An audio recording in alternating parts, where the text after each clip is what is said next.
presentation. We can even do the transit letter of support presentation if you want to, and then as soon as quorum is met, then you could take action on that. For the municipal services operations programs, that's only a presentation, so there's no action related to that. And the only other action item is related to minutes, and that can wait. So, so that's the situation. Makokwa, do you want to go ahead and, we can't call the meeting to order necessarily because we don't have quorum, but let me just see. Okay. So I'll let the members of the public in, and then you can just let everybody know that we're going to get started, but we don't technically have quorum yet. Does that sound okay? That sounds fine. Okay. Kurt, is there anything I need to do on sound? No, as long as she can hear you. I figured out it's the computers at the dais. After we start, I'll run up there and Okay. mute their audio. Okay, great. Sorry about that. Oh, no problem. Okay. Oh, here's Kira. Awesome. And I'll let everybody else in.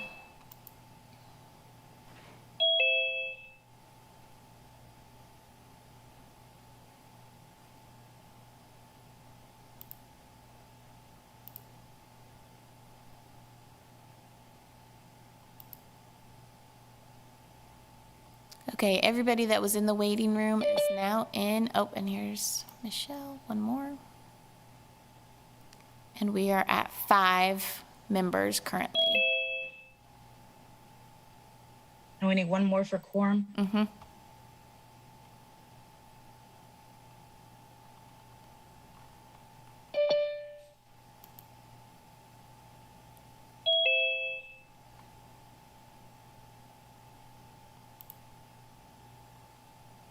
All right, we ready to go, Jasmine? Yep. Okay. Hi, everybody. This is Makokwa Jones, Chair of the Sustainability Advisory Board. So for tonight's meeting, we don't have quorum yet. We haven't met quorum. We need one more SAB member to join us in order to meet quorum, which means we won't be calling the meeting to order. We won't be voting on last meeting's minutes. If we should meet quorum somewhere during the middle of the meeting, obviously we can circle back and take care of these things. So tonight's meeting will be more of an informational session from the MSO, the Transportation Board, and then from the transportation people asking us for letter of support. You know, maybe if we, at next month's meeting, if we meet quorum, we can vote on it, send a letter late. We'll explore other options if we don't meet quorum tonight and can't vote in order to submit a letter of support. Maybe the transportation people can let us know how we can support in other ways that might not require a vote. So what's first on the agenda that we can do, Jasmine, without quorum? This is Jasmine. I can just quickly remind folks about the virtual meeting procedures, and then we can go to the transit grant letter of support. So I'll start with virtual meeting procedures. Just a reminder that for those in attendance today, if you would just mute your microphone if you're not speaking. We would ask all of the Sustainability Advisory Board members to keep their camera on if they're able, just so that we can see who is present. If you are not speaking and you're not a member of the board, you can turn your camera off. And just a reminder that every time you speak, it would be helpful if you could just say your name and who you just say your name, so that those that are listening in via audio only will know who's speaking. So I think that's it for now, and then I'll turn it back over to the chair, or we can go straight to Felice with transit. Yeah, let's go straight into transit informational meeting or informational session. Sounds good to me. Okay. So to do the presentation, you want to introduce yourself and then go straight into your presentation. Sure. Good evening. I'm Felice Laverne, Transit Planner 2 with the city. I'm here to introduce Lawrence Transit's ask for a letter of support for our zero emissions transition plan project submitted in response to KDOT's 2021 Access, Innovation, and Collaboration Grant. Lawrence Transit will have 5 zero emission buses by 2022 with the potential for 2 additional buses in 2023. Depending on the outcome of our this year's Low-No grant, which you all provided a letter of support for.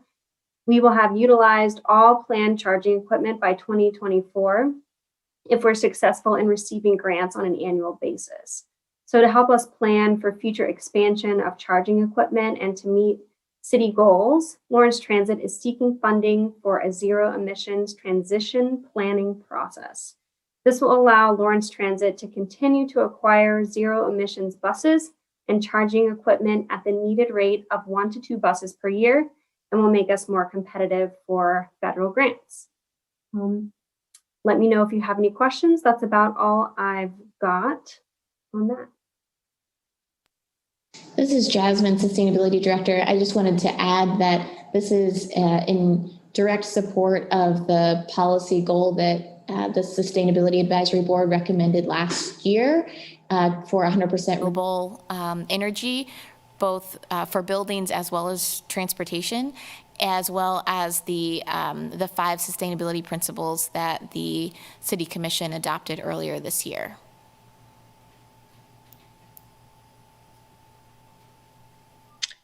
This is Sarah Chenoweth, SAB member. Could you tell us some about the timeline that you wanted this letter to be in? Yes, Felice Laverne, Transit Planner 2. The grant is due on June 25th, but usually with letters of support, they'll accept them after the due date. I don't think that would be a problem.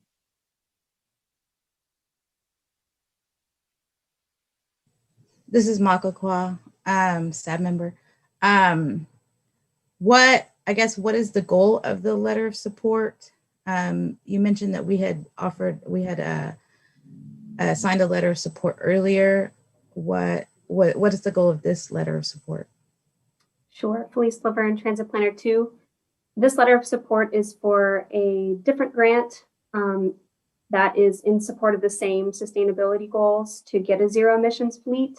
This grant is to enact a planning process to help us plan for different charging equipment and to how to best use funds that we would receive from Low-No grants and other grants that we would pursue. I have another question. What is the ultimate goals of the transit authority? Like, how many buses do you foresee trying to maintain? Is it like all of the buses throughout the city of Lawrence, or like half the bus fleet? What's the ultimate goals for the charging equipment, electric buses? Sure, Felice, Transit Planner 2. So the City of Lawrence and KU operates cooperatively. These grants are for Lawrence Transit's buses. And so we're aiming to procure all of our future buses, and that would be 1 to 2 buses per year is our procurement schedule. And so we're trying to only procure electric buses moving forward. And so that matches with our phase out plan to not have to phase out any existing buses early, but just to keep buying electric buses instead of less environmentally friendly buses moving forward. So, hi, this is Kate Johnson, SAB member. So what are the plans and how many buses are in the fleet? Felice, Transit Planner 2. We might get some clarification on what you mean by what are the plans. This is to help us make a plan to help this grant. It would be to hire a consultant to help us make a plan for how to host the buses at the facility, how to use them most effectively en route, and how to keep transitioning towards an electric fleet. Okay, so how many buses are in the fleet? How many buses combined? KU and Lawrence Transit have 65 buses, and I believe Lawrence Transit has 20 of those. So if you did 2 a year, it would take 10 years. I believe so. So I think that would get us right at our 2035 goal of 100%. And does KU have the same goals? I am not sure that, I'm not sure. I can follow up on that. Thank you. This is Mako Kwa. So is the cost increasing to manage a fleet of electric buses versus, diesel powered buses or? Police Transit Planner 2, the cost of procuring the electric buses is pretty high. And so that's why we will need to keep going after low or no emissions grants every year. And they're really looking for this sort of planning process or, to have a plan in place so that we can use their funding and city funding efficiently. I'm not sure about the operation or management of them after we procure them. I think this part of that plan will be to make sure that we can do that effectively.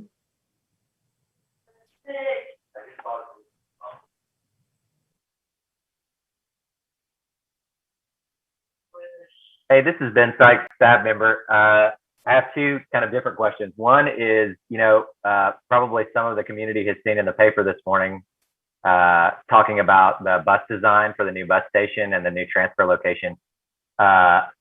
Is there a relationship between trying to get this planning grant and thinking about infrastructure for buses with the larger design about the new bus depot and the new transfer station? And then I'll ask another one after you can answer that, please. Okay. Police Transit Planner 2. It is in relation in that we have to plan for funding, and it would be let me slow down. The route redesign will go into effect next August of 2022, and the transit facility will also be built by 2022. So this will inform it, but the most of the work for the electric buses will be at the facility, our maintenance facility itself.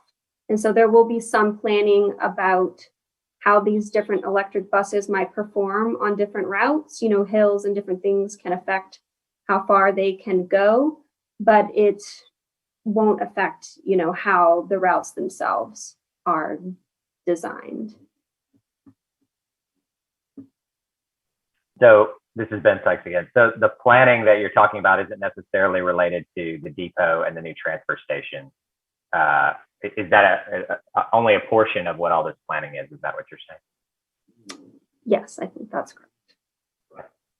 The second question is, and maybe this is a broader question for SAB, but if we see this as a priority to accomplish the goal of getting full electric buses, is there a way that you guys, if we're comfortable with it, could bring us language that would allow you to either reuse our letters of recommendation or something like that? Because if you're going to have to go year after year getting new grants to support this, if we have agreed as an SAB board that we're behind the ultimate goal of electrifying the bus, it seems a bit silly that you would have to come back to the board every single time within that very specified, defined goal to get a new letter.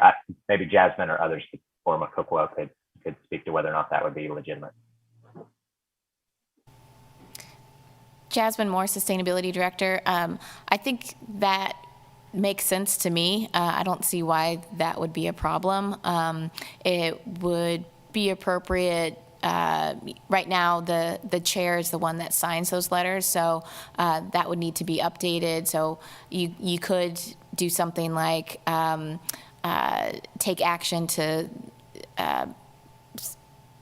in terms of a general letter of support related to this specific issue, and then when a new chair is elected, take action again just to reaffirm that with a new membership at the beginning of 2022. But I can double check on it, but for the most part, that seems reasonable to me. Felice, we did have a question about in the chat to me about the public being interested in sending support letters. Is that something that would be appropriate for this opportunity? Felice Laverne, Transit Planner 2. Yes, we would love that. That would be amazing. And I can put my email in the chat to everyone. And we've been sending out form letters to kind of help with that process. So if you would like to submit a letter, I can give you a form letter to make that process go a little easier. So just reach out, and we really appreciate that support. This is Michael Claus. So essentially what we could do as a SAB board is get like a template of the type of letter that they would need, and then we could, sign it and then probably vote at the next meeting that they update it as they need to for continued support from the SAB board. Is that what we would do, Jasmine? Jasmine Moore, Sustainability Director, yes. So we would still need to vote on that, but after that, then we wouldn't need to continuously vote on it. This is Ben Sykes, SAB member. So would it be appropriate for us to drop or for the transit to drop the boundaries within which that would be, that the use of that letter or that approval would be used? Like, would police or others basically say, within the goal of 100% electrifying the bus, that would be where we would use this, or only towards grants that are meant to directly address bus issues? I'm just trying to figure out how that language would work, because I think we would want to vote on that as well, just to make sure that it's contained. This is Michael. I'm assuming that, we would, target this letter for specific things. So, for electric bus grants, then we can specify that, whoever makes that motion. And then we would want to use a template of theirs so that it could be utilized in a way that they would need to, instead of us drawing up our own, we could just use a template of theirs. Is that right, Jasmine? Jasmine Moore, Sustainability Director. Yeah, that sounds right. And the language that's included in the agenda today as that draft letter of support is the same language that was used in the last letter of support. And all we did was update the reference to the grant and the address and that kind of thing. So I think it would be really easy to adopt that same language as the form letter. This is Michael Quest. So Felice, does that sound reasonable to you guys? Once again, we would have to, if we don't meet quorum tonight, we would have to vote on it in the next month's meeting. But after that, you guys could have continued support from SAB as you need to. Felice, Transit Planner 2, that sounds great. We're happy to work with y'all to get that put together in whatever way works best. We appreciate it. This is Kira McPherson. Can I ask a question? Go ahead, Kara. I would endorse this contingently only if fare becomes free. We need to not just have 100% electric buses, but we need free bus fare. And what we really need are a whole bunch of genuinely weatherproof, decent bus shelters. But my main hang up would be if the fare is free. Is this an okay time to bring that up? This is Kay Johnson. I don't think that that's two separate issues. And we want to encourage the electrification of our bus system. So I think that needs to be discussed right now. Kira, I agree with urging our government officials to adopt free bus service, but I think that we'd have to keep the two issues separate. So when would be a good time to bring this up?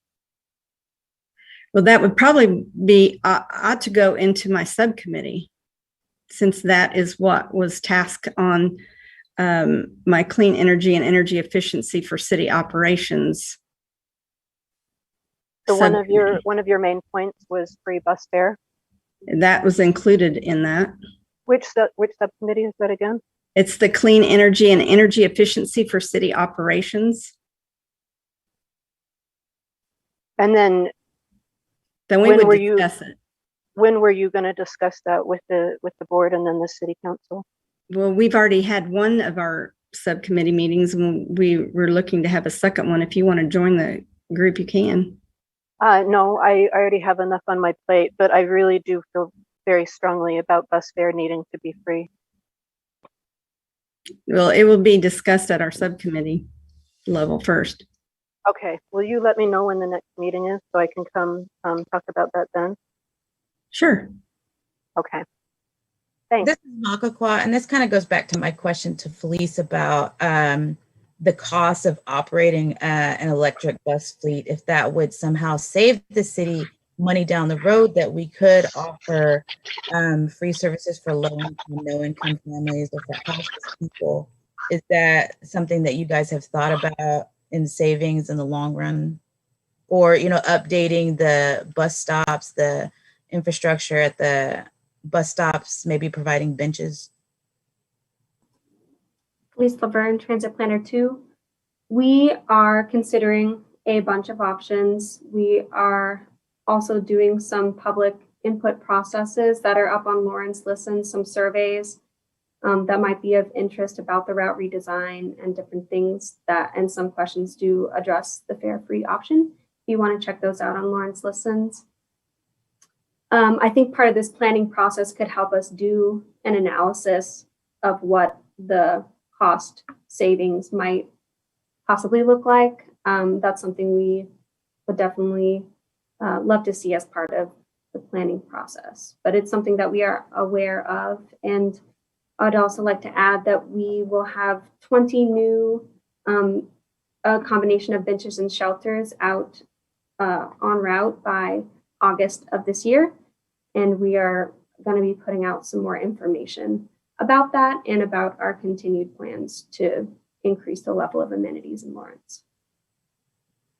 Is there options to increase the bus routes? I mean, more, like more bus routes or maybe later hours bus routes? Are those options that the transportation is looking at? Police Transit Planner 2. I don't want to speak to the individual aspects. There's a couple of good trade-off questions on the survey, definitely about increasing service hours. Yeah, so there's good information on that survey, and there will be more surveys to come that'll dive deeper into what folks would like to see in terms of routes. This is Makakwa. Is there a way to put that website in the chat so that we can all visit it and look it over? Great. I'll grab that. This is Ben Sykes. I'm just following on a little bit of what Makokwa was just talking about. Do you have any data from the 5 electric buses we already have in fleet about how they have impacted, you know, how much money transit is having to spend for gas or other things like that? I mean, not moving forward maybe, but with what we've done already, how has that impacted transit finances? Felice Laverne, Transit Planner 2. The buses that we have received funding for will arrive in 2022. So they're not en route yet. So we've got money for buses, but we don't yet have any buses in use. We're working through the procurement process currently. Thanks. This is Makokwa. I'm just wondering, is this, was one of the goals of the electric bus fleet, was that to meet the 2035 goal that the SAB board set forth or advised the city commission on to adopt? Felice Laverne, Transit Planner 2. Yes, definitely. We are responding to that policy.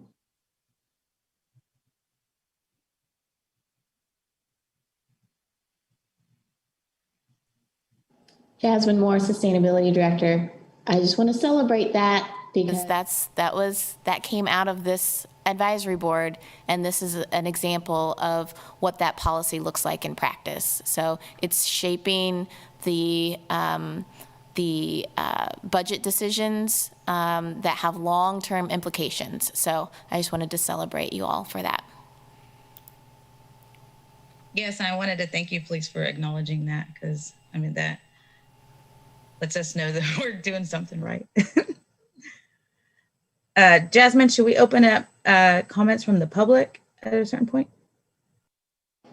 Jasmine Moore, Sustainability Director. Yeah, you can Do that if you like.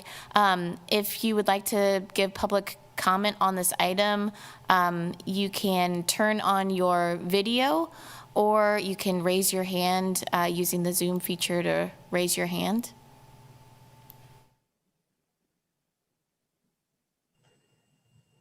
This is Mako Kwa. So if we don't have any more SAB member questions, then yeah, I'd like to open it up to the public and get some of their input or questions.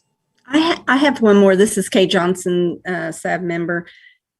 You know, it would probably be a good idea, since there's so many questions about the financing of the bus system, to have a presentation on that, especially since we are going to be discussing fare free transit and some of those other situations. It would be, you know, it may be premature relative to the entire fleet because you're looking for a planning grant, but surely you already have information about what it costs to operate the buses right now. And so and what you would need to be able to operate fare free. So I would suggest that we have a presentation at some point by transit on the bus system and the costs. Jasmine Moore, Sustainability Director. I can either add that to a future The item, or you can think about if you would like to discuss that in a subcommittee first. If everyone's interested in learning about it, then we can plan it for one of these larger meetings. But another alternative is to have the transit staff come to one of the subcommittee meetings to talk more. Okay, and it doesn't matter to me in which setting, but there's been, Kira had questions and Ben had questions. So that's the reason why I would suggest that we have that discussion in a SAB meeting. But it'd be okay with me to do it in the subcommittee too. This is Mako Kwa. I agree, Kay. We should have the presentation, especially since we have so many questions around the financing. So whenever transportation is willing to put that together and present it to SAB would be great.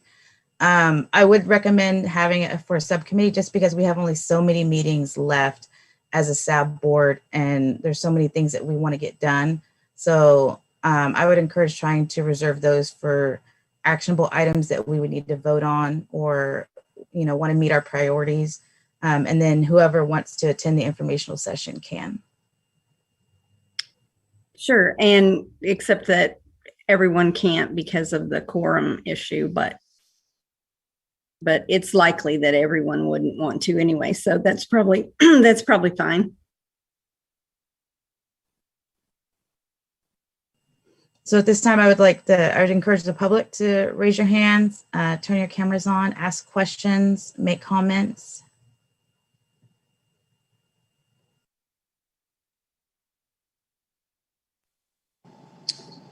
Jasmine Moore, Sustainability Director. I do not see anyone yet that has expressed an interest in giving public comment on this item.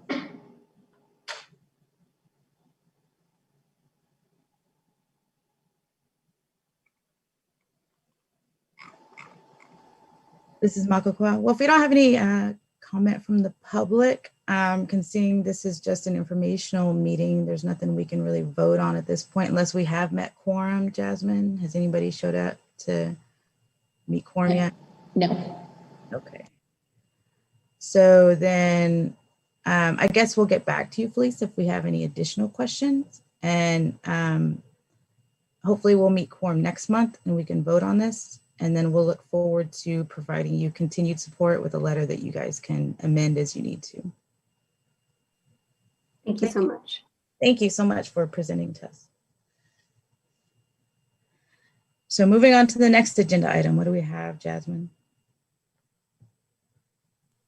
The next item is the presentation by the City of Lawrence staff from the Municipal Services and Operations Department. And Naveen and Trevor, let me know if you would like me to run the slides or you should be able to share your screen. Either one. I can share my screen. It's ready. And there's one correction from the slide, the presentation that I shared with you. So do you need to make me a host?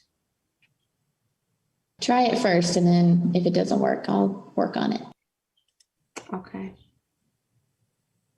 So this is Makokwa. I'll turn it over to you guys, and just if you could introduce yourself so we know that who we're talking to. Good evening. I'm Trevor Flynn. I'm the Assistant Director for the Municipal Services and Operations Department. And I'm here tonight with Aveen, who is our Environmental Manager. And when she brings that up, I can kind of get started. I came to the city in 2019 from Kansas Department of Health and Environment, spent 24 years over there. And then when I came over here, I was the General Manager of our Environment, Health and Science group. And we met with Jasmine and the SAB probably maybe a month or so after I started, and Naveen started in July.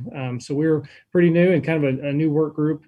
And we met, and that was the times where we met in person. And I know there's been probably a lot of changes on the board. And so we've been meeting with Jasmine kind of quarterly, kind of coordinate different action items we're all working through.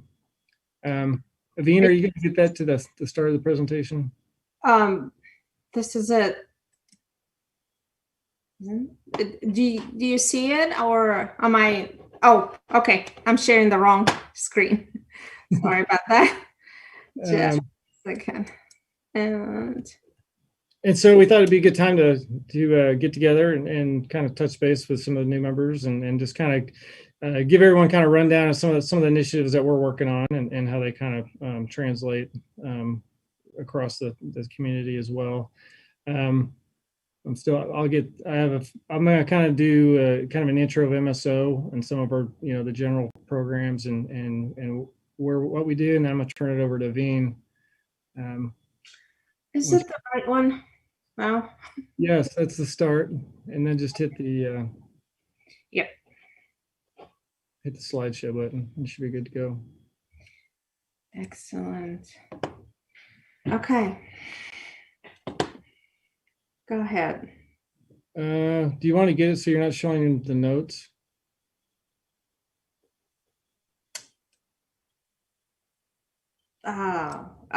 Did you have notes on yours? No, we're seeing the notes on it. Let me just. Oh my goodness. Well. It's supposed to not show it. Where would I? This is Ben Sykes. I think it's under slideshow when you exit out of this, and then just unclick presenter mode. Under slideshow. Okay. At the top there should be a radio button, a little button you can check or uncheck that says use presenter view. And I think if you uncheck that under the slideshow one there at the top. At the top. Okay. Slideshow. Sorry. Start. Home, insert, transition. Oop. Okay. Sorry about that. You're okay. Right there in the middle, after animations is slideshow. You keep going right. Going right. Go right in the middle. Right in the middle. It's a tab in the middle of the presentation. Right there. You go. And then just unclick use presenter view. It's on the far right, below monitor. Keep going. Keep going. Bit. Yep. Right. Unclick that use presenter view. That little check mark you want to make go away. There you go. I think it should work now. Okay. Let's go. Is it better now? Yeah, hit play slideshow now. What happened?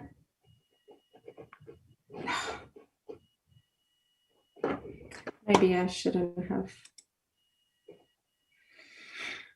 PowerPoint. Here we go. Share. Is it showing? You got it. Okay. Good thing we're about to phase out this whole Zoom thing, and I'm just learning it. Okay. We're all learning with you, Um, even now. Okay, so we kind of, I'm gonna kind of go pretty quick through this so Vin can kind of get into her programs. We really just want to leave some time for discussion and interaction. But just kind of an overview of MSO, big picture wise, we're a merged public works and utility department. And we've kind of reorganized over the last, even since I've been here, through some retirements and some restructuring of things within this to just kind of build some efficiencies. We have a solid waste facilities and fleet group that works under kind of one larger division, so to speak, and that's kind of a new thing we peeled off some of the operational functions there. But you know that obviously kind of speaks for itself. The trash service, our curbside single stream recycling service, yard waste collection. That includes our central maintenance garage, and they manage a fleet of about 800 plus pieces of equipment. Which includes the ones with 4 wheels and includes the ones with 2, like generators and stuff like that, as well as our facility enterprise. So those are our folks that go and kind of take care of our facilities. Our field operation inspections group, they handle our distribution system and collection system. So when you think of water leaks or when the pipes under the ground, the infrastructure you don't see, that's either bringing the drinking water into the home or taking the sewer water out of your house. That's they manage that, as well as our stormwater collection system out in the field. They also do our streets, as well as like when you think of the potholes, curb and gutters, any of that getting fixed. And then they have the group that does the meter readings and location services whenever, you know, someone's working in their backyard. And we have our construction management and engineering development group, and this is our you know, our group with our engineers that do a lot of the CIP projects. Any of the big projects obviously have kind of the RFPs and the engineering behind them, so they kind of manage a lot of projects. And so those are you know, city-funded projects that are often done by contractors and the like. So think of the capital planning, but they also oversee the airport management. So it's a city-owned airport, so they oversee the airport management and work with the advisory boards out there. And then they work with the planning department a lot, like with the benefit districts and land management issues.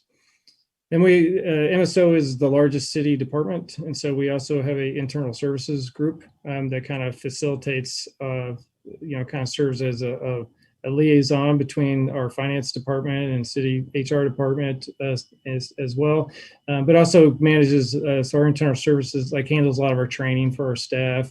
That we handles, you know, our hiring within our MSO as well as our MSO budget. And then does a lot of our public engagement. MSO has our own public information officer, so they help with a lot of that. And then we have an asset management, technology and data management group that's also in there. So assets, when you think of assets of the city, it's, you know, anything from a vehicle to a pump at one of our treatment plants. So there's a hundreds of thousands of assets that we manage within a system. Kind of and the idea there is to know what you own, to know the life cycle of it, know when you might need to do maintenance on it, and then when you might need to replace it. So it's a pretty complex group when you look at it for everything we do, but when you manage it kind of on a smaller scale for where the work groups are and who's dealing with what in terms of maintenance and replacement and planning. And then our environment, health, science, and treatment operations work group, that's the group I oversee. So it's kind of two divisions, and this was a little bit of that change as we had a retirement. And so the treatment operations being under my purview is fairly new, but that is our wastewater and water operations work groups, which includes our operators, our maintenance, as well as our automation group. So every plant that we have is highly automated with lots of pieces of equipment that tell the operators what's going on at all times. But we have our, this includes our laboratories. And Naveen, you can go to the next slide, I believe. Because we're kind of, goes to our laboratories, industrial pretreatment, and environmental. And this is kind of where we're going to get into a little bit more of what Aveen does to kind of capture that. I want to kind of change my slide here.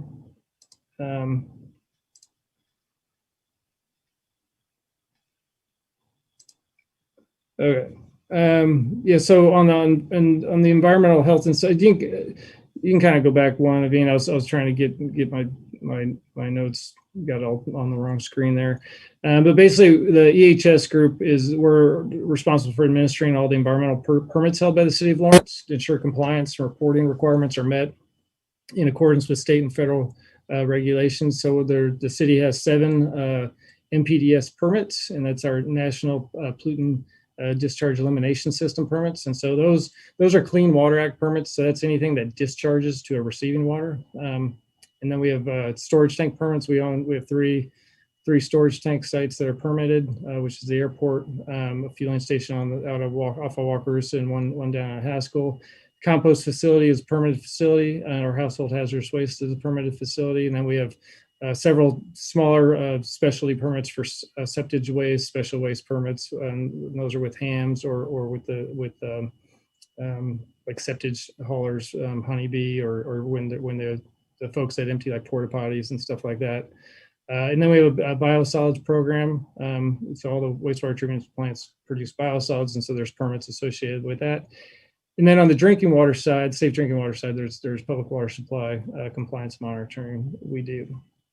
With all that those permits, it comes a lot of laboratory work. So we provide the environmental laboratory services to monitor, to meet all our discharge limits, to ensure we're in compliance. But we do a lot of testing on the water side too, because there's requirements to test the drinking water and the treated wastewater to meet those safe drinking water and Clean Water Act requirements. And we also monitor the drinking water for non-mandated properties, which further ensures the protection of the system. And that's all published annually, and what we call it's called the Consumer Confidence Report, and we just got that published probably early May. So that kind of shows potential pollutants in the system and where Lawrence ranked with their data. Being a city, so I kind of touched on those are the things we're regulated by, but being a city, we're also a regulator. So part of our function is to do some of that regulation as well with it as part of our ordinances. So we do manage and implement a fats, oil, and grease program and an industrial pretreatment program, and those restrict the unlawful discharge of pollutants to our sanitary sewer system that comes into our treatment plants. And then we manage the cross connection control program. And if you have an irrigation system, that's the backflow program. So those require annual testing, and that's to comply to get our community comply with safe drinking water requirements as well, and prevent that backflow contaminating their drinking water system for their home. But then we also do a lot of emergency response when something doesn't go right, or we have some infrastructure issues. If we do get a clog in the system and we get a sanitary sewer overflow, we respond to that, do assessments, and then we also do enforcement with notice of violations to those that have caused it. Common ones are sanitary sewer overflows, or those aren't actually that common, but like stormwater erosion control, which Aveen will touch on, is a big one, and that is basically pollution. The goal is pollution prevention to our stormwater system, but that's kind of what that touches on. And then, as I mentioned, we administer the joint operation. The operation's run by the Household Hazardous Waste Facility. It's a City of Lawrence and Douglas County facility, but the city runs the operation there. And then we direct the management of the Lawrence compost pile as well, and then coordinate our environmental compliance actions associated with stormwater pollution permit, which is then you can go down one slide. And then we have a instrumentation group within our program, and this is what they are tasked with is running instruments. So we have over 230 instruments in our system that are used for compliance monitoring. So we have when you look at water quality data, there's two types. There's operational data to make decisions when look at like trends, and then there's compliance. I'm hearing some feedback there. So with that, I just want to touch on just a few of the facilities that the city operates. And so we have our main wastewater plant's the Kansas River Wastewater Plant, and that's our large one. It's rated at 12.5 MGD, and that's kind of how we talk facilities is 1 million gallons per day treated. And the challenge with this facility, it's an older facility. It does really good at what it was meant to do, but the technology is outdated. And under the current permit, we have to reduce nutrients going to the Kansas River. So that's a major initiative and challenge that's mandated by a schedule of compliance within our current permit. So that project's currently in the CIP right now for $50+ million. And we're to meet our permit limits by the end of the current permit, which is going to be a big challenge. So we're currently just finishing up a nutrient reduction study with total phosphorus is the driver on that. So total phosphorus right now, we have to reduce it by about a significant percent. We're about 380 pounds a day. We got to get down to about 104 pounds per day. And then with the state, and because this goes to the, so it goes to the Kansas River. Kansas River is impaired by nutrients, and so therefore all point sources discharging it need to have allocations set for them so the Kansas River can meet the water quality standards. And this isn't just applicable to us, it's applicable to Johnson County dischargers, Topeka, and the like. And so you know, getting those upgrade costs are challenging, and sequencing projects as well. You can go to the next one, Levine. Our second wastewater treatment plant is our newest one. Came online in March of 2018. It's the Wakarusa Wastewater Treatment Plant. This one, we're currently doing a biota study. So when you get a new NPDES permit, part of the requirement is to do a study to make sure you're not impacting the river negatively, so to speak.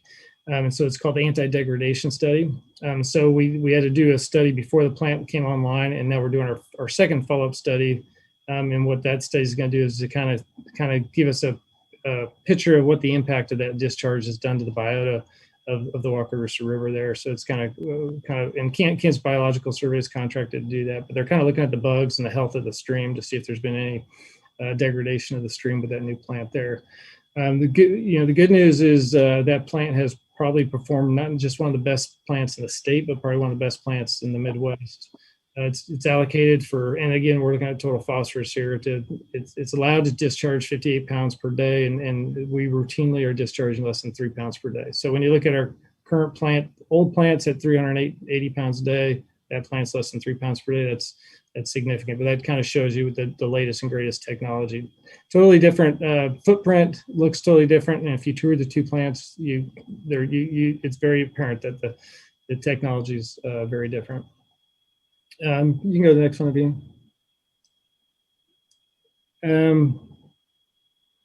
Does it go to farmland already? So farmland is an operation.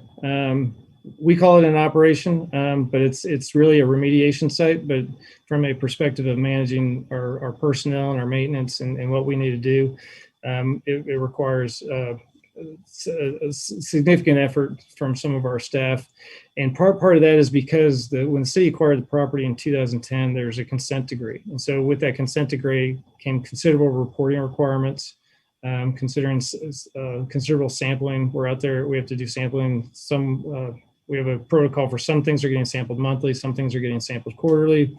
And then when it rains and we get greater than ½ inch of rainfall, we're out there sampling stormwater outfalls all the time during those situations. And with that comes we have about, about 10 different measures we have to report on associated with that consent decree. So there's a lot of protocols there, regulatory wise, but that also has an NPDES permit because that discharges as a portion of that stream discharges, and that's the unimpacted stormwater is discharged there, and then anything impacted gets retained on site or actually pumped over to our wastewater treatment plants to kind of alleviate some of the pressure on some of the storage areas. But the status of remediation I won't get into because it's a little long, but we're kind of at a point where this summer we're meeting with they're finishing up one final scope of work. We should have the action plan moving forward for what remedial options we'll implement later this year. The next one on our drinking water plants, our Wastewater Treatment plant located near Bircham Park won the best tasting water in 2019 at one of our association conferences. It's one of the older plants in a very unique building. And if anyone ever, it'd be great to get folks out for a tour if people are interested in seeing either of these plants. But this one's really unique because it is sold. But Lawrence is very fortunate because we have two source waters and we have two different drinking water plants. And so EPA required us to do or all communities of our size do a risk and resilience assessment in 2020, which is a big lift, and they're really looking at cybersecurity. They're looking at malviolent acts. How are cities going to respond if someone infiltrates their and purposely contaminates their drinking water, so to speak. Which there's been two significant stories probably in the last 6 months. One in Florida that got hacked and dosed. And then one in Kansas here, actually in Ellsworth County, and that one was a disgruntled employee that got access to it. But so those situations do happen, and so that's something every community is trying to take seriously. So college pulls off the Kansas River, and challenges with that plan is aging infrastructure, and then the Kansas River creates challenges in itself, especially when you get high flow. So we have a lot of challenges with our intake down there, getting sand in it.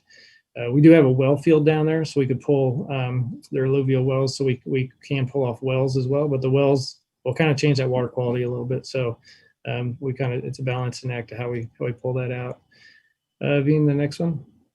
And so, as I mentioned, our second source water, this is the Clinton Water Treatment Plant, and it's located off of Wakarusa, and it pulls off of Clinton Lake. So the pump house is kind of, if you ever fish below the outfall, there's a big pump house there, and so it pumps a 4 mile stretch all the way from the outfall up to the plant there. And this plant, different challenges coming off the lake. So we have zebra mussels in the intake that we're having to manage. The lake, Clinton has not been susceptible to the harmful algal blooms that some of the other communities in Kansas have. That doesn't mean it won't happen. And so the city invests considerable resources in watershed projects. So we have two projects on the upper side of the lake, partnered with Ducks Unlimited in the Kansas Alliance of Wetlands and Streams. And the KDHE has a program called Watershed Restoration Protection Strategy work groups that are funded through EPA 319 programs. So we partner with them on projects to basically reduce nutrients and sediment that goes into the lake as a way to protect our source water. And they also work on some of our other permits. For instance, our stormwater permits, and that works as a trade-off for points to meet compliance with your stormwater permit if you invest in offsite best management practices to improve water quality. So that's a evolving list of projects that we're interested in doing there. And then moving forward, there'll be opportunities to leverage some of the, and so when you're working in the watershed, a lot of times that's where we're addressing non-point source pollution, but it's really to benefit us. And so there's opportunities in the future down there to leverage that work to balance manage your nutrients as a utility as a whole, because sometimes you have to negotiate. Considering we have two plants and 7 permits discharging in different places, look at the total discharge and total impact, because no matter where we're discharging, it's going to eventually hit the Kansas River and move down. So we could leverage some of that savings on what we prevent nutrient reductions in the watershed with some of those permits as well. And then Clinton Lake is our challenge for our taste and odor compounds. And if anyone is sensitive to that, you may be noticing some of that if you're living on the west side of town right now, because we are experiencing higher jasmine concentrations, which are common, like when the lake warms up, and we warmed up quick and it flips, it kind of changes a little bit of that aquatic life, the ecosystem, and so it kind of creates that. You can go to the next one, Dean, and then I'm going to kick it over to you. So our 7th and final NPDES permit is actually a non-discharging permit. So this is if anyone's a golfer, the up on that far right of this picture is a non-discharging lagoon system. It's a temporary permit, so to speak, and the temporary measure is once the city runs sanitary sewer out there, we got to hook it up. And really the challenge with that one is that temporary permits or lagoon's been out there quite a while, so it's just kind of maintaining that infrastructure. And actually, that's a 6th permit. 7th permit is the next slide, which is our stormwater permit. And this is a big permit because the stormwater permit applies to the city. So our jurisdiction is our city limit. Anything, all stormwater leaving our city limit is regulated under this permit. And so when we do erosion control or when we're saying no dumping drains to the river, we're responsible for that water quality to basically, ideally just we want it to be as truly stormwater as possible without picking up pollutants, which is a challenge. It requires a lot of public education and outreach. It's hard to measure some of the improvements when you do projects because runoff events happen quick. So we are required to monitor 4 locations within the city during stormwater events that are qualifying under the permit. But it is a new permit that's created not just challenges for us, but for other communities. And that's a big portion of what Avine's work group's been working on. And so I'm going to turn that over to her and let her talk a little bit more about the environmental section of our Environment, Health, and Science Division. Okay. So the environmental programs that are in my group and have 5 staff that take care of all those programs.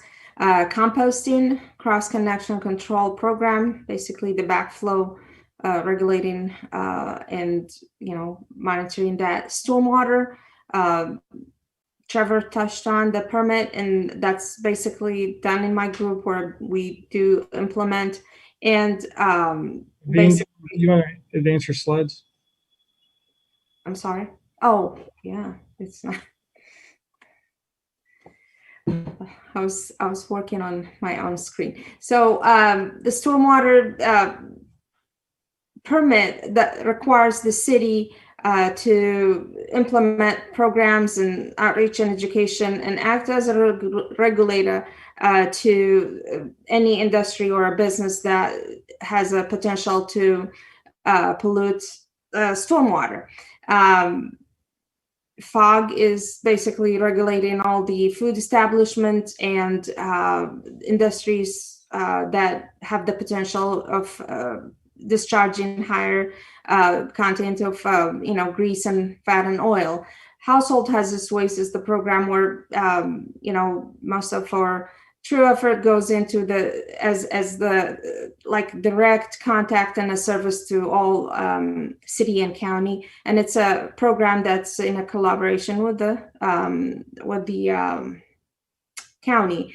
Recycling and environmental outreach, basically the reason it's sitting right there and as one aspect of what we do is because our expert, who is mostly doing and still working within the solid waste division and focus on the recycling data and recycling that's done in Lawrence, is Michelle Gandhi, and she's also our expert on environmental outreach, which basically is done under any of the programs that's going on in my group.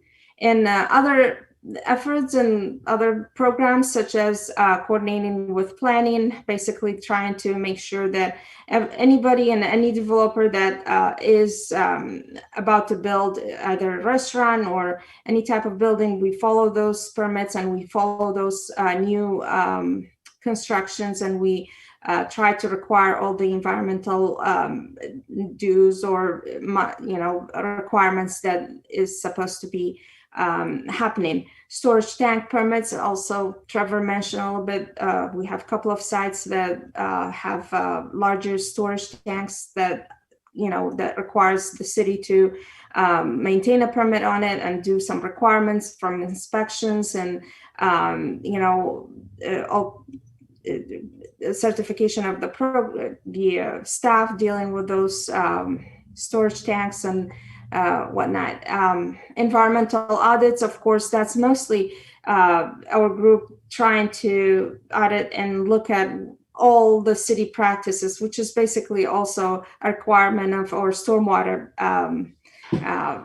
permit.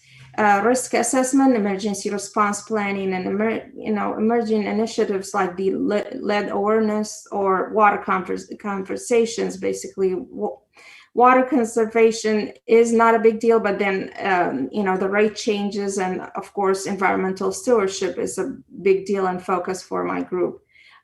In my group, and we have a program administrator. Michelle Gundy is the environmental technician with the 25 years experience. Megan, she's mostly focused on the composting and household hazardous waste. Meredith is also with the 9 years. So, in my group, actually, we have over 50 years of experience working for the environmental initiatives and programs within the city. So I always say that, we have a very good experience and strongly believing in what is good and to be done for the city. So the composting, I throw in some numbers here, and I try to mostly compare and show what is being done in 2020, which is a little bit, showing how programs were conducted during COVID, even though we faced a quick and sudden challenge starting in March, which is the beginning of the program, composting program. But very quickly, the whole program just started to, change or adapt to the situation and keep going with, providing services. So in 2020, 4,848 people, very much close to any other year, accessed the facility. We still made some money off of, selling the products there, but I think, for most of it, it's a great service to the city. Not only citizen, but we have a landscapers program that access the facility during other days, and also non-for-profit organizations and schools. Citizen access the facility on the Saturdays, every Saturday between March and mid-December. Every first Saturday of the month, it's considered a city load, and people really like that event because they come with their larger vehicles or capacity to take more product. But unfortunately, during this time, we really, due to high demand actually, and due to the fact that people started to garden, I don't know, many things contributed to the fact that we were kind of out of the compost material, but it's been really a popular site on the weekends, especially for residents to access the facility. The cross connection control program, it's primarily, the purpose of it is to ensure, assemblies are not contributing to the pollution or reverse, pollutants coming from the closed system into the system and cause issues to the whole clean water system. In 2020, the assemblies that were discovered through plan review, either new construction and plan review, or field staff and just field staff discovering those. But these are the numbers of tested, and the types of cross connection, of course, is irrigation, fire, domestic, and other type of backflow for processes. Actually, if you're a larger boiler or some type of a business that have a chiller, those are also require some kind of RPZ or backflow connection system where we check on them, ensure that they're all tested on an annual base, and kind of watch that compliance with the testing and success of that testing, whether, if they fail due to the issue with the connection or something, then they will be, communicated with. All of these programs are done with a lot of communication and outreach and education. Information on these customers are notified annually via mail, or information goes into their billing and mailers into the homes or businesses. So and of course we always have all those information on our websites on the different programs that we do. These are just basically our all compliance from 2019 to 2020 jumped, quite a bit, from 89% to 91%. And the chart shows you where most of the compliance or out of compliance is happening, and what are our largest type of cross connection that we monitor and we do try to regulate. I'm going to leave a little bit of this whole environmental outreach and communication maybe for Michelle also to jump in here. But basically during COVID and even now until we have a little bit more in-person events going on, the team just, we actually catched just a little bit of an event at the beginning of 2020, but then everything went virtual. So we did the Lawrence Public Library 2-day online event. Actually did some in-person presentation on household hazardous waste and recycling still in 2020, and then also contributed to some other online Earth Day speakers and events like that. Distribution of material, of course, that's also another way of education. Making appropriate flyers or cards to show the right information, whether it's for stormwater pollution prevention or fat oil and grease program that's targeted certain businesses and industry. We also have all the never-ending questions of what I can bring to household hazardous waste, or what is accepted, what is not.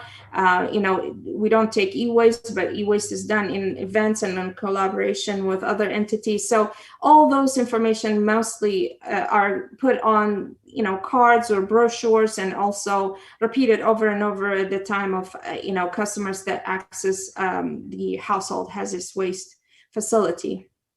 Of course, we have staff that have an officer position with the Kansas Organization of Recyclers. That's also another way of, obtaining more information in the region and area and bring it back to the community. That has been a very great deal of, good work and a good deal within our group. These are examples of a couple of brochures or cards. Mostly, this is the one for household hazardous waste. Basically, one side tells you what we take, and the other side what we don't take, and what you could do, and where to take the other stuff that we don't take. This other brochure is basically, for our stormwater friendly lawn care brochure. We also have another brochure that is just nearly finalized, which is talking about most of what stormwater pollution prevention could be done at every level, residents or businesses, or any type of activities or process. Like I mentioned, fat oil and grease, it's one of the programs that we do, and it's in development. We have a code modification that provides a little bit more detail to regulated industries, which are the food establishment. Basically, this is any improvement and any of this, the program goal is to help, while we have 295 6,220 feet of sanitary sewer line jetted every year. And that's a lot of work. That drains a lot of our resources and money and staff time. And if we successfully are able to make sure that every restaurant and business have the control to not let as much as grease goes into the system, basically it helps a lot. And you'll be surprised how much of that work that needs to be on sanitary sewer lines decreases. So as part of our effort to educate and outreach the regulated industry, which is restaurant and food establishment, is to send out surveys due to the fact that we were during the COVID, and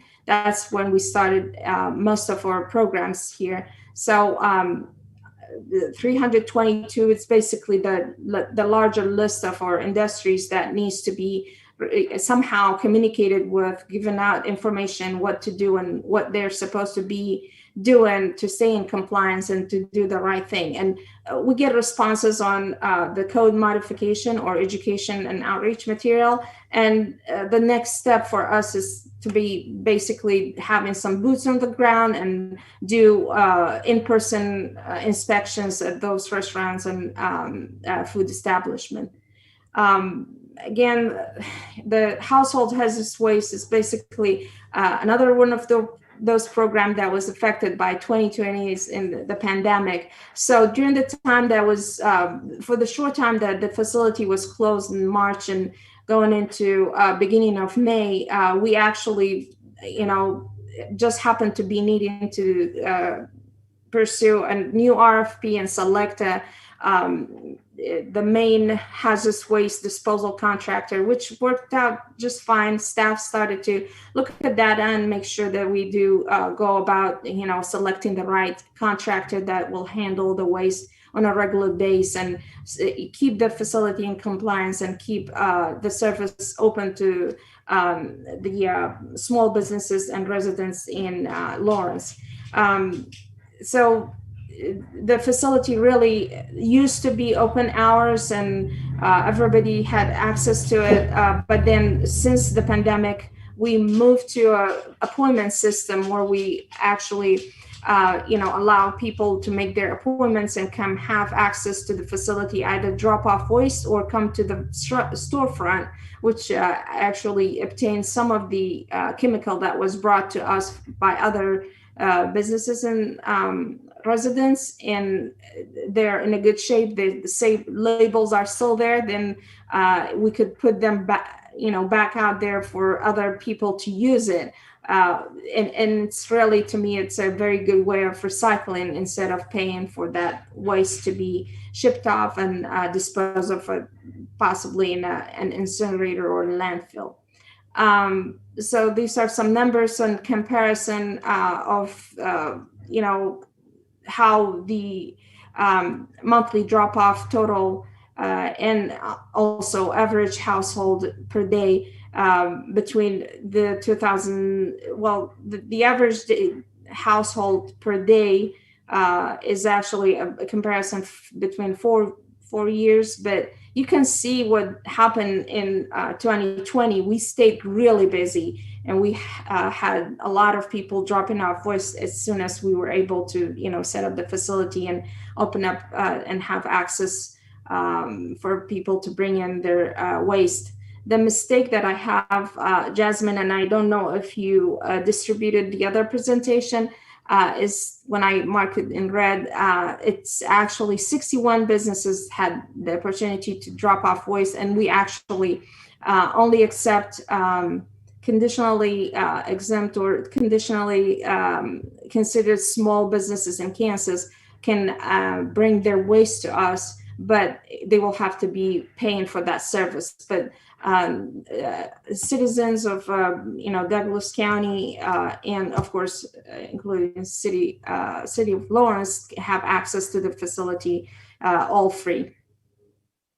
Some just numbers: 116,575 pounds of residential dropped off, and businesses sometimes we do come across some abandoned business, abandoned waste. People just do a renovation or quickly clean up and move from one house to another, and they leave their waste there. So solid waste staff and staff with my group will go and pick up that waste instead of it to be spill or go into the storm system. 19,491 pounds waste recycled through the reuse. That's the storefront that I talked about, where people can come, and if you brought your 409 and you're not using the rest of it, somehow you move, you change to a different product, if that container is still labeled and in good condition, we put it into the recycled and picked up by somebody else. Paint is a larger volume that comes through the the drop off, and we sometimes kind of mix it or just have it put out there again for somebody who don't mind to just paint with that older paint and finish up a project. I will also leave a little bit more detail on recycling, or if any question come up with this, Michelle is here on this Zoom call. But basically our role in recycling is, and it's done mostly by Michelle, our expert in recycling, it's basically looking at data and, most of the time, and correct me if I'm wrong, Michelle, almost every year an audit is done to look at what is the recycling is consist of. Basically 2020 showed 56% cardboards and paper, 25% glass, 9% plastic, 6% metals.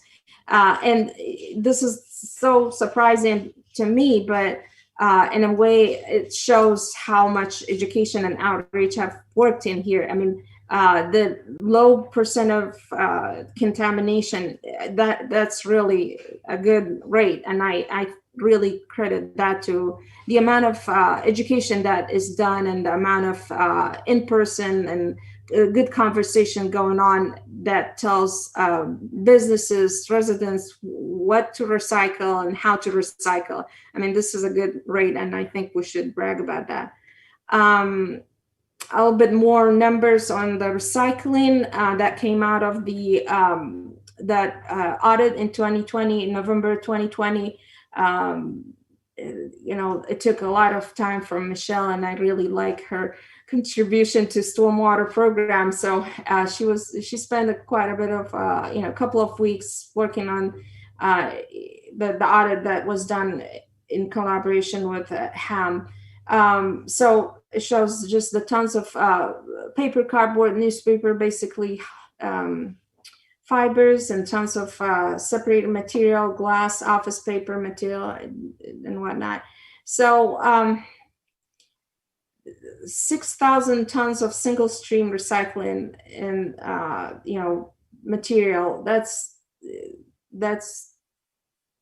That come out of the audit. And again, I'm not an expert on this, and mostly what we gain or what we charge and all the what comes back to us, it might be some more information that Michelle can talk about, or if you had a question about these figures. So stormwater being consuming and getting a good attention from my group, which is basically we came on to be working on a new cycle of permit, and every 5 years the permit requires us to put together a plan how to implement every year the requirements of stormwater permit. And basically the permit requires the city to basically, just forbid pollution into the waterways. And that goes back to the businesses and all the activities and construction going on in the city. And a big piece of that is education and outreach.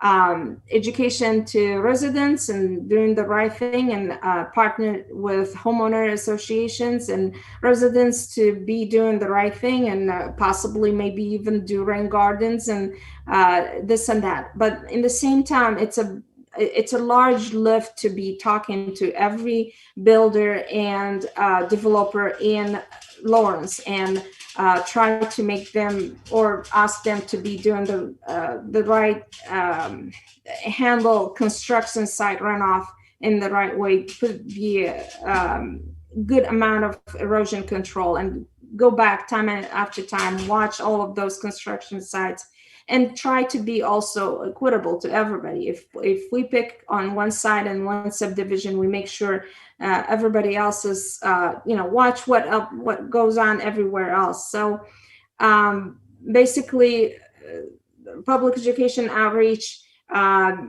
training staff, training, regulated industries, in this case, mostly concrete suppliers, landscapers, home builders, developers, painting contractors, mobile cleaning. Every time we come across something that we see a mishap happen, then that's an opportunity for us to discover, what we could do to make sure that we educate on, power washing, what needs to be done, or if we even allow power washing.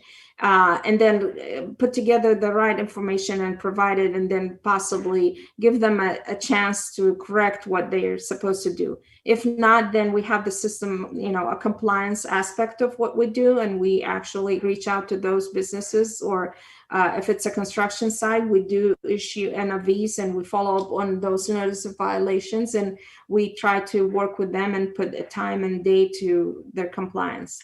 So I'm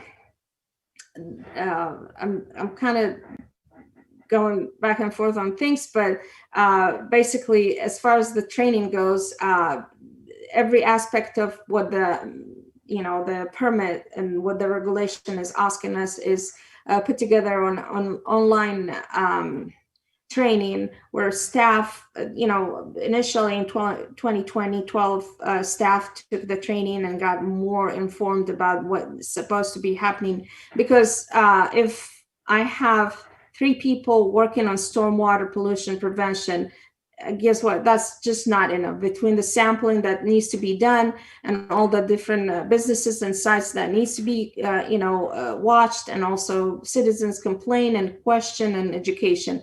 So right now it's about 90 staff within MSO that took that training and became a little bit more knowledgeable about what the regulation and the stormwater pollution prevention is. And every field staff that's out and about doing something else is pointing out to an issue that needs to be corrected. And that, that helps a lot to be on top of what is supposed to be done first. And then, of course, stay within the compliance for us as a city.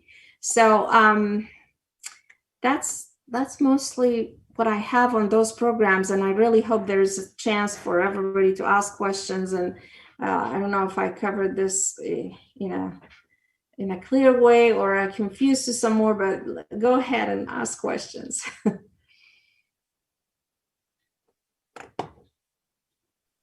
This is Kara McPherson. Can you hear me okay? Yeah. Have you guys talked about getting rid of plastics recycling in light of some of the plastics information that's come out lately? Michelle, do you want to take this? Hi, Michelle Gundy. I'm an environmental technician with the city. We have not. We are in a current contract with HAM, which I believe is a 7-year contract, which is ending this year. So that would be a good time when we negotiate the materials taken and evaluate the downstream vendors. But yeah, as of yet, there have been no discussions that I've specifically heard about eliminating plastics from the recycling from the single stream. Can I ask, just as a board member, if you guys can make a place to have that discussion before your next contract, just so that we can make sure we're not wasting money that might be spent elsewhere? Yeah, I'm not, Kathy Richardson is our solid waste manager, and she would have kind of, I know she is the one who goes to the table with Ham, but I can definitely like put in a word and see if we can, you know, get SAB included in the conversation previous or prior to, and then also, you know, submit our own comments and I guess recommendations. Okay, cool. Thank you. This is Makokwa. I don't know if this is under you guys' purview, but you talked about it a lot. Is there any plans to upgrade the sewage equipment or the sewage pipes in the city of Lawrence? Because everything that I've heard is it's really expensive. There's a lot of people that are having issues with backflow. It just seems to be a consistent issue across Lawrence of paying for high sewage and having issues with their household sewage. Oh, yes, this is Trevor Flynn, MSO Assistant Director. You made the point. The infrastructure has been deferred and it's caught up to us. So if you've looked at the CIP, there's a lot of infrastructure projects out there. An example, when we run into real challenges are when we see private lines that are long and maybe go under a street that connect to a city sewer. There's some projects to help address that, because when they have problems, it becomes a real expensive fix for them, because it's a private line to connect our line, which isn't in a convenient location. But we have on the southwest corridor, as when we look at the growth of, you know, kind of when you look at the South Lawrence Trafficway on the southwest side of town, there's significant project money in the CIP to address some challenges out there. Obviously, growth creates more flow. More flow creates more. And when you think of the distance from that part of town to where our main plant is, which is if you're not familiar with our location, we're basically, if you take 8th Street East, you dead end to the wastewater plant. So we're just east of downtown. So that's a long ways to pump, and there's a lot of infrastructure between there and here. So there's always maintenance projects going on.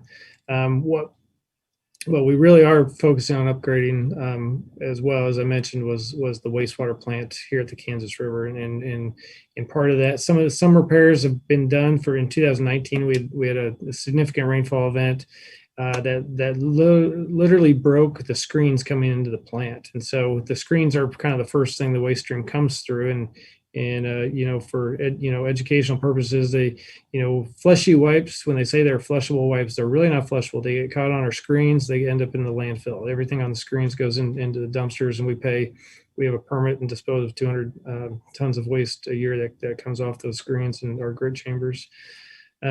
But yes, it is a challenge, not just with the infrastructure on the sewer side, but with the streets. What we see, a lot of it is reactionary on the water side, as well, when we respond to leaks and we fix them. And what we have is a new asset manager, and we're using a lot of new technologies to kind of assess the entire system. And we kind of presented on that 2020 CIP to kind of get that asset management program stood up. So the program's kind of stood up. We're getting the programs the programs right now do condition assessments, and they kind of rank and prioritize where we need to go, where we need to spend those dollars first. But we're really trying to, integrated planning is a big term that we use for our projects, because we really don't want to, pave a street that we might have a water line project on next year. So we're trying to coordinate that infrastructure. So it's kind of that lowest cost of service. It's a value to the community to kind of, while we're in there, let's do what we need to do. But I appreciate you bringing that up.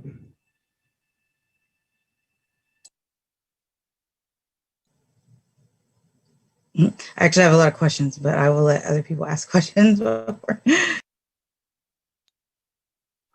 is Ben Sykes, SAB board member. I agree with what Makoko just said. I have a lot of questions too. Would it be possible for you guys to share the presentation? First of all, thank you, Trevor and Aveen, for giving such a comprehensive presentation of all you do. I think many of the things that you guys do fall under what SAB would like to think about and perhaps provide recommendations for. If you guys would be willing to provide the presentation, and we can think about it as a board and maybe come back with questions to you guys rather than just spend another couple hours on coming back through the presentation, that would be helpful. Yeah, this is Trevor. I think that's a great idea, Ben. And that was a little bit kind of what I was going to suggest is we kind of gave the big picture of what we do, and really the big picture of our priorities is we kind of do what we have to do. That's kind of our number one with our regulated stuff, and then kind of those number two things are to do the things we have to do to support the other operations. For instance, run the HHW, because we don't want that in the trash. We don't want a hazardous material. We don't want our fire trucks, hitting a lithium battery and catching on fire. We want to compost. We don't want that going in the trash because we're, as ratepayers, we don't want to pay $33 a ton to haul material that we could put to a beneficial use to the community with the compost facility. So those types of things. And I kind of wanted the bigger picture today because I think the idea is to kind of get that dialogue going, to kind of dive into some more targeted discussions moving forward too. So yeah, we'd welcome just kind of a list of questions that we could answer, or if anything you want to dive in on a little bit more detail, that'd be great too. This is Mako Kwa, staff member. I do have a couple of questions before you guys go. I noticed in one of the slides it showed like a serious dip in revenue as opposed to the rising costs. I wanted to know why that is and where you get your revenue from. I believe that was the recycling. Yeah. So I'll let Michelle chime in on that one, but it's going to be correlated to the market of the material we're recycling, and that market has definitely changed the last few years. Yeah. So, thanks for bringing that up, that slide.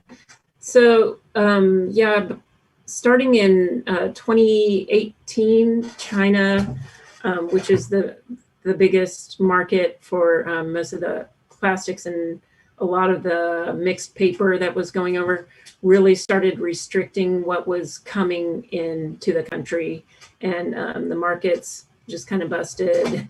And then oil, which affected plastic, when COVID came on in 2020, that also dipped quite a bit. So there's just been a steady decline in the market value of a lot of the recyclables. And then the processing fees that we are charged by HAM, they increase by a certain percent. I think it might be around 5% each year just by the contract.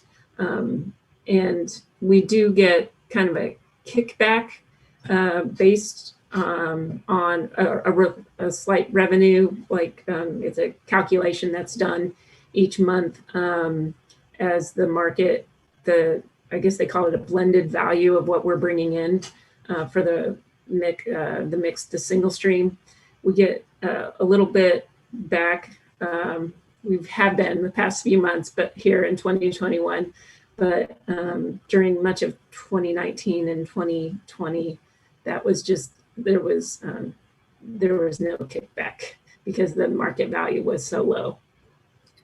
Yeah, and I'll add, so part of those market studies is we also have rate models out, now that we're working, we had a solid waste rate model conduct, and that's where like these graphs come into play with rate models. So it's kind of those kind of come down to those tough fiscal decisions for a community. If we want to provide the service, we have to get the rate model to kind of get those lines to kind of match the revenue. We're hoping the market comes back, but several communities that were involved with recycling no longer recycle because of this graph, because they just can't afford to provide that service anymore because they're losing dollars on it. So I don't see Lawrence going that direction, but there's certain streams that are we've talked about.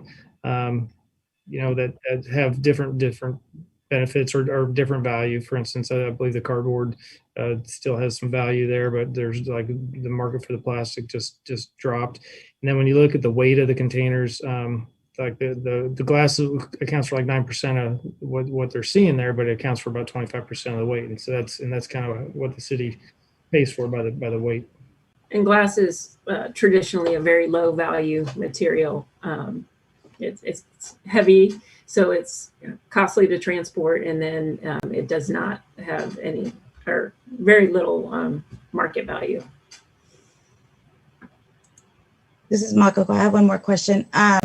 My question is, so I don't know, you may or may not know, but SAB is kind of advising on the updated climate action and adaptation plan. And I'm wondering, in your operations, are you guys planning for climate change events, climate change resiliency? I mean, that's something that we would like to see Lawrence be a leader in this region, is, planning for climate change, or, tackling climate change as a priority, because quite frankly, it is a big priority. Yeah, this is Trevor Flynn. Yes, we there are several side answers with that question, because that is a broad question that is considered on several fronts with a variety of aspects. So on maybe like in our purview, the stormwater program is basically directly tied into a lot of that initiatives. With what we're trying to do is manage those more intense rainfall events that are coming maybe less predictably, or we're getting those surges, but just more intense. A lot of those managing stormwater, everything was kind of designed by hold a quarter-inch rain, hold a half-inch rainfall. And what we've seen in the data will show is when we're getting some of these wet weather events, it's a couple inches at a time, and it's surging the system.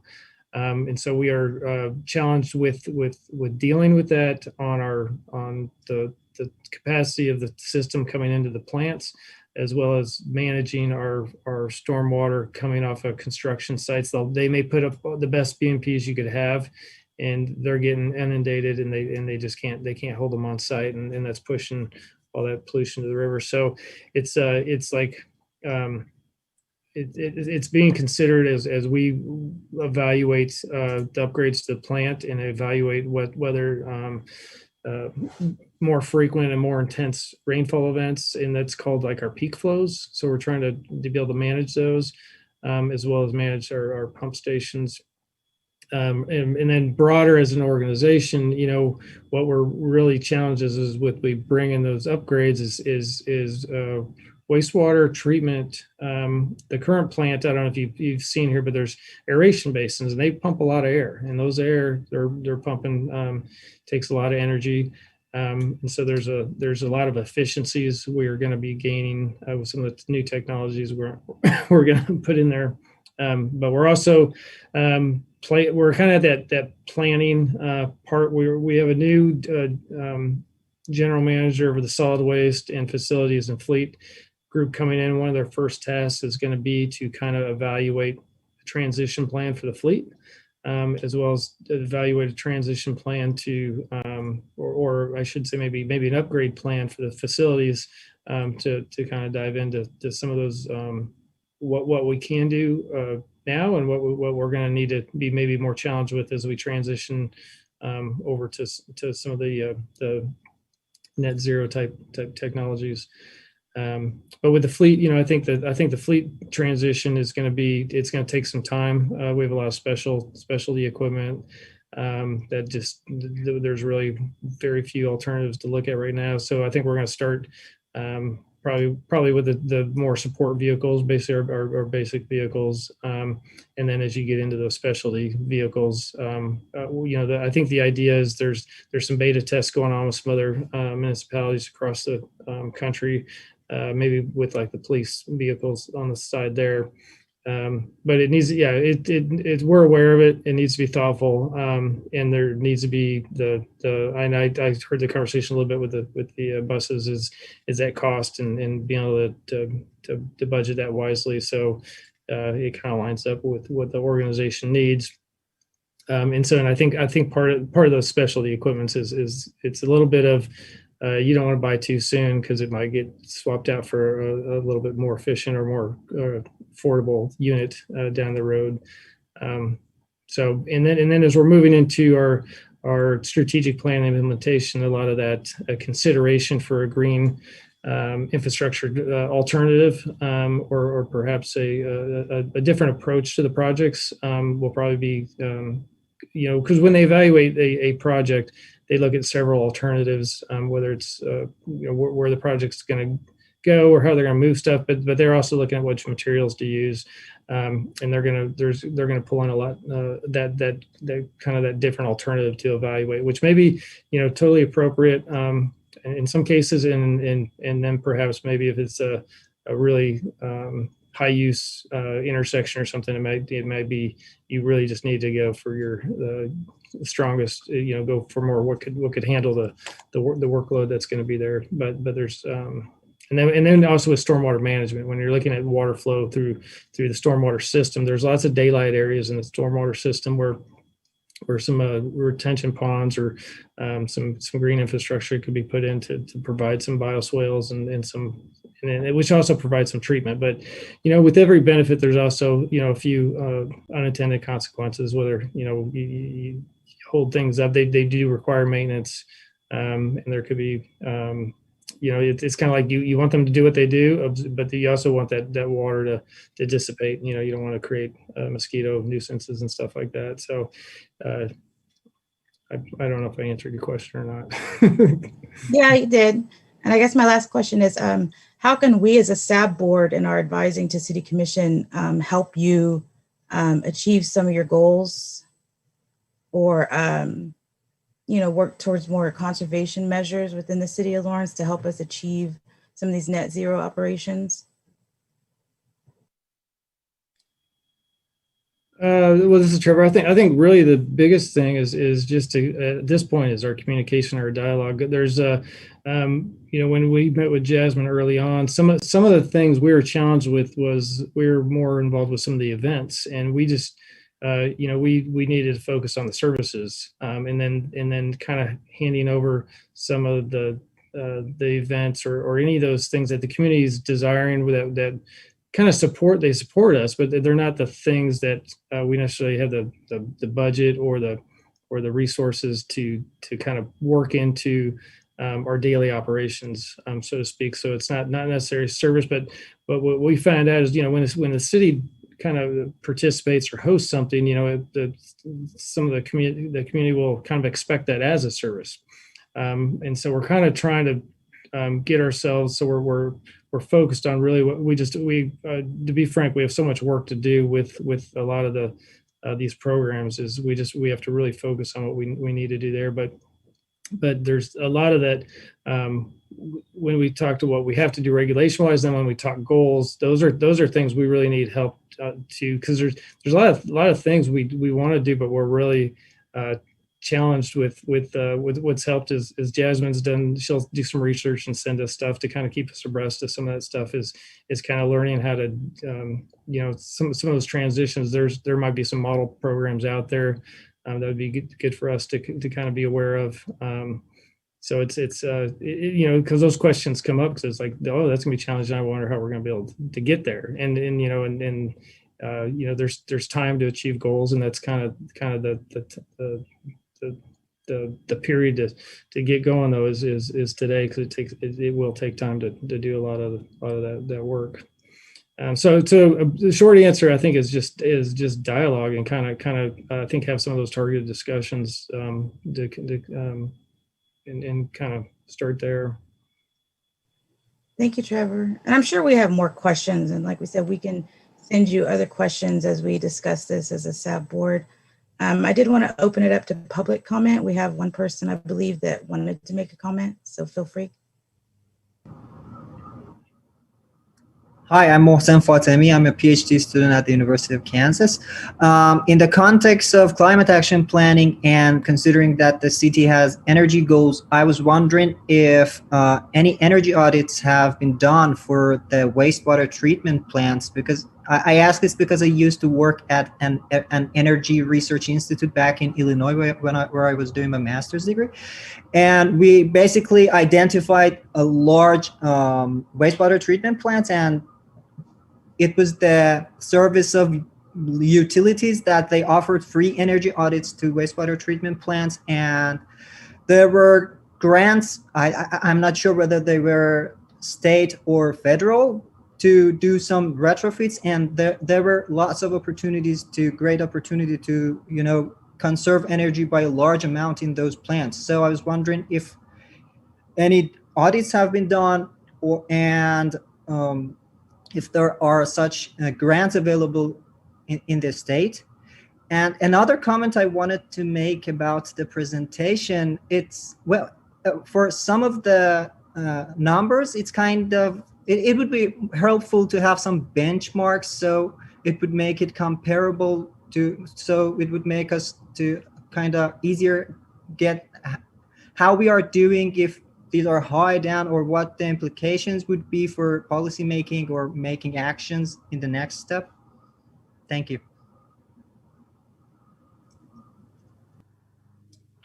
This is Trevor Flynn. Appreciate the comments. In regards to the energy audit, on specific to the wastewater plant, the new plant that came online in 2018 was, I would have to check with our design engineer, who is in our engineering group. I am sure they evaluated that, but I know they looked at some of the certifications for some of the equipment there. But I don't want to say it was audited. I think it was evaluated, some of the efficient energies there.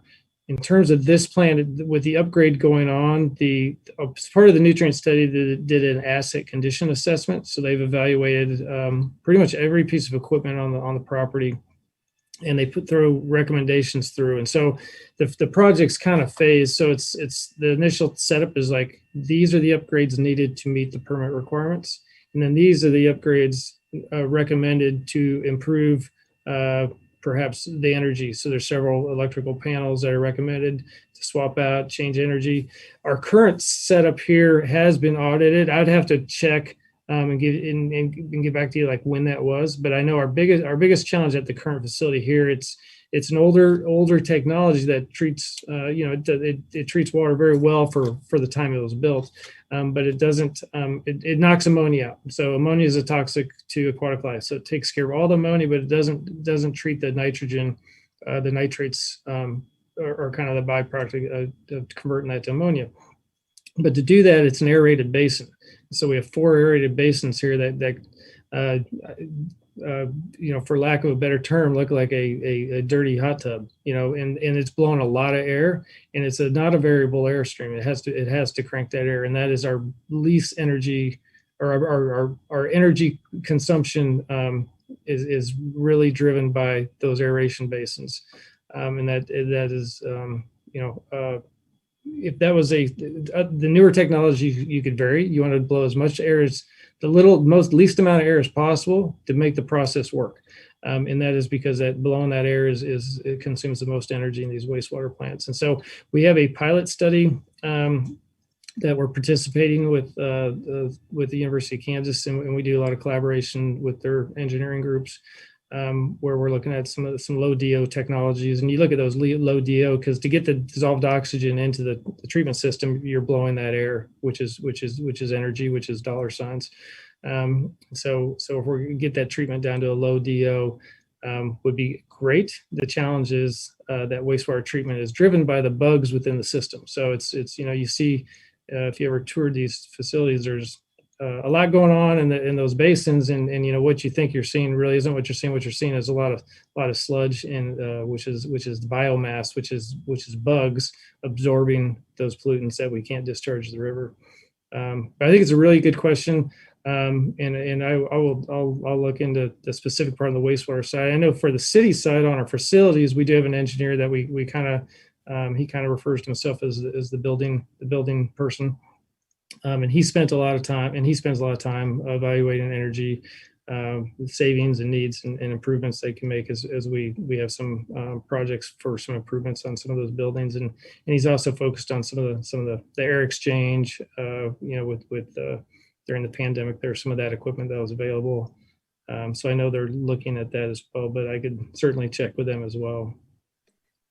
I have a quick question. Has the city... Hey, just before you ask your question, as far as the second question that Mohsen had, as far as numbers and benchmark, that's exactly why we collect these information or the data that I've shown. It might be quick, or I might not have enough time to say what this means and what I'm doing as far as collecting who's accessing HHW in what month, and it contributes a lot to staffing and a lot of decisions. What is the demand for, or what month is the higher demand for composting or the drop off of the waste, and all of those data that we collect and keep comparing is helping us to make the right decision and operate every program according to what it needs to be done and how we're better stewardship with the funds and budget that's available. We have about 3 minutes until we have a hard cutoff. So we'll have to submit our questions to you for the next meeting, and maybe we'll invite you back to share more information and answer the questions. I have a quick question, just real quick. There's an EPA Finance Center that is at Wichita State University, and they go around the state evaluating wastewater treatment plants for energy efficiency and cost efficiency. Has the city of Lawrence ever used that EPA Finance Center?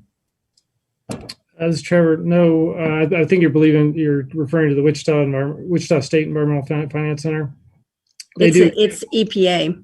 Funded by EPA. They do a lot of assistance with rural communities. I see. But we have not talked to them recently, no. Thank you. All right. Thank you so much for coming and presenting to us. Yeah, it's a lot to process, and I'm sure we have a lot more questions, but like you said, we hope to keep the dialogue open, hope to collaborate more, and hope we can help you out, serve as a sub board for any way that we can. Any more public comment before we wrap up the meeting? Do you see anybody, Jasmine? All right, guys. Well, we can't close the meeting or adjourn the meeting because we don't have quorum, but our meetings are every second Wednesday of every month. So we look forward to everybody attending our next meeting, and hopefully we will be able to have quorum and vote on some things and take up some actionable items. So thank you everybody for coming. Thank you so much, transportation people. Thank you.